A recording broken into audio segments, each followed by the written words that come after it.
أهلا بكم في فيديو جديد من قناة زود معرفتك. الكل يعرف أهمية وظائف الرئتين، لكننا لا نعتني بهما كما نعتني بأعضاء أخرى مثل القلب والكبد وغيرهما.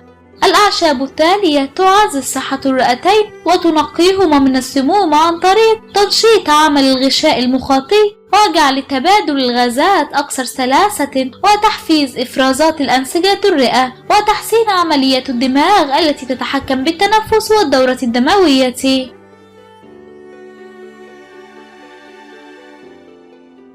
إليكم أفضل الأعشاب لصحة الرئتين.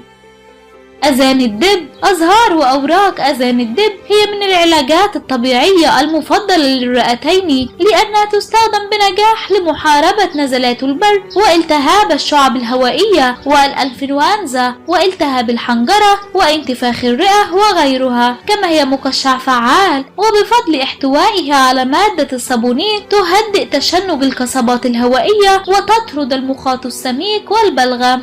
عرق السوس. إنه ملين ممتاز بفضل محتواه من الصمغ النباتي الذي يلين الأنسجة. عرق السوس يخفف تهيج الأغشية المخاطية ويرطبها ويقلل من تشنج الذي يؤدي إلى السعال.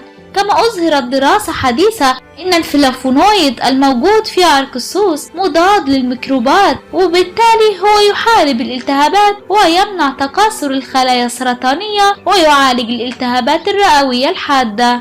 الجانكا بلوبا. أظهرت البحوث فعالية الجانكا في العلاج والوقاية من أمراض مختلفة ومنها الأمراض الرئوية، ففي دراسة تمت عام 2012 أظهرت الجانكا بلوبا إنها تحفز رد الفعل المناعي على الإصابة بالنزلات الصدرية الناتجة عن انخفاض شديد في حرارة الجسم، مما يجعل الجسم يقاوم هذه الالتهابات. الأخيناسيا.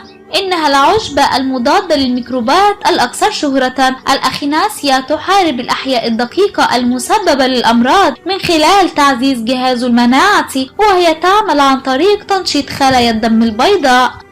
إكليل الجبل. إكليل الجبل عشب مضاد للميكروبات يحتوي على زيوت فعالة ذات خصائص مطهرة ومضادة للجراثيم والفطريات، يستخدم لتخفيف نزلات البرد والتهاب الحلق والإنفلونزا والسعال والتهاب الشعب الهوائية والالتهابات الصدرية الأخرى. يحتوي إكليل الجبل على مادة كارونوسول التي تبين في دراسة جرت سنة 2011 أن لها خصائص مكافحة لسرطان الرئة، وقد وجد الباحثون أن الكارونوسول له صفة انتقائية للخلايا السرطانية ولا يدمر الخلايا السليمة. شجرة الكينا. إنها الشجرة الأسرع نمواً في العالم. يستخدم زيت هذه الشجرة منذ القدم لعلاج مشاكل الجهاز التنفسي المختلفة بما في ذلك الإنفلونزا والتهاب السحايا ونزلات البرد والحمى والتهاب الحلق والتهاب الجيوب الأنفية والتهاب الشعب الهوائية. ومن المعروف أن الكينا مطهرة ومقشعة طاردة للديدان ومسكنة ومزيلة للاحتقان الرئوي ولها خصائص مضادة للفيروسات.